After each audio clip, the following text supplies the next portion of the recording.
Mga ka-sports, handa na ba kayo sa pinaka-critical na yugto ng kampanya ng Gilas Pilipinas sa FIBA Asia Cup Qualifiers? Dahil ngayon hindi lang basta laban ito kontra New Zealand at All Blacks, ito ay sukatan ng bagong henerasyon ng Gilas. At sa dalawang pangalan ang dapat nating tutukan, Kevin Kiambao at Carl Tamayo. Kaya sa video na ito, himayin natin gaano na kalaki ang improvement nila, bakit limitado ang minuto nila at kaya ba nilang buhatin ang Gilas kontra sa isa sa pinakamalakas na koponan sa Asia Pacific. Kung trip mo po ang ganitong content, pa-iwan follow at pa-subscribe na din. Tara po, simulan na natin.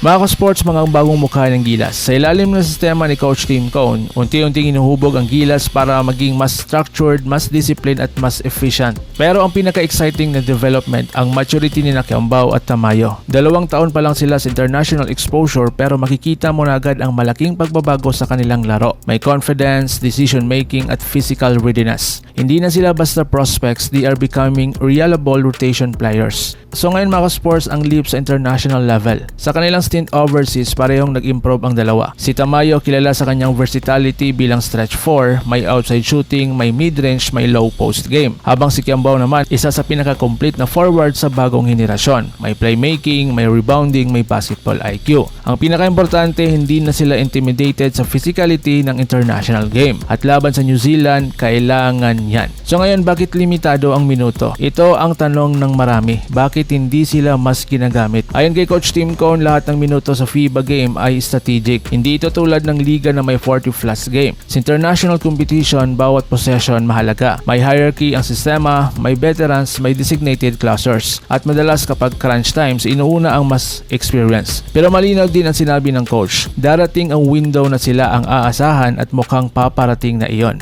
So ano ang hamon ng New Zealand ngayon? Hindi basta-basta kalaban ng Tall Blacks. Sa qualifiers, dominant sila, physical, discipline at mahusay sa spacing. Ang estilo nila, malakas sa pick and roll, consistent ang outside shooting, physical ang depensa. At ito ang area kung saan nahihirapan ang Gilas kasi nga may perimeter defense at 3-point containment. Kung hindi maayos ang rotation, napakadelikado. Dito papasok ang papel ni Kiambao at Tamayo. May length, switching ability, versatility. So ngayon ano ang problema ng Gilas? Shooting at depensa? Real talk po tayo mga ka-sports. Isa sa kahinaan ng Gilas ngayon ang consistent outside shooting. Kapag hindi bumagsak ang tres, bumibigat ang opensa. At laban sa teams tulad ng New Zealand na may structured defense, kailangan talaga ng efficient at spacing. Depensa rin ang isa pang concern. Sa FIBA level, hindi pwedeng late rotation, hindi pwedeng half-effort closeouts. Ang tanong, handa na ba ang bagong henerasyon na tumatanggap ng responsibilidad? So ngayon mga sports, sa system ni Coach Tim Cone, maraming kritiko,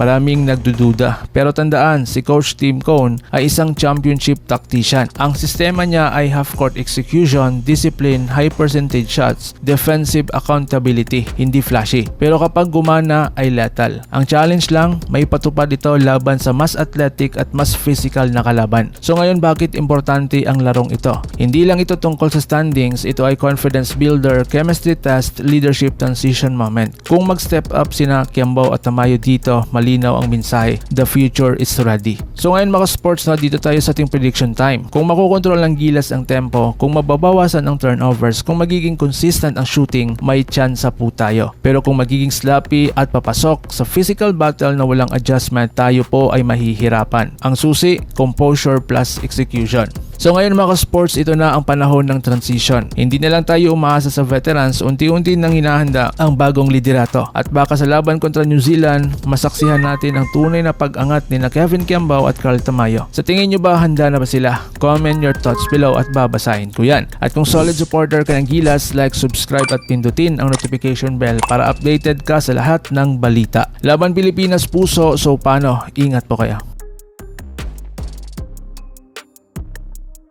Mga ka-sports, kung hilig ninyong bumili ng mga Gilas jersey, Gilas accessories at mga gamit na pang basketball, habang nanonood po kayo sa aking mga videos, kindly check this basket on this lower part ng ating video at magpa-pop up yung ating mga items sa gilid. Mga legit po yung mga items dyan, and see to it po na makabili po kayo ahead of time kasi meron po yung mga discounts and mga promos depende po sa seller. And also, kunting suporta din as a content creator po. Salamat!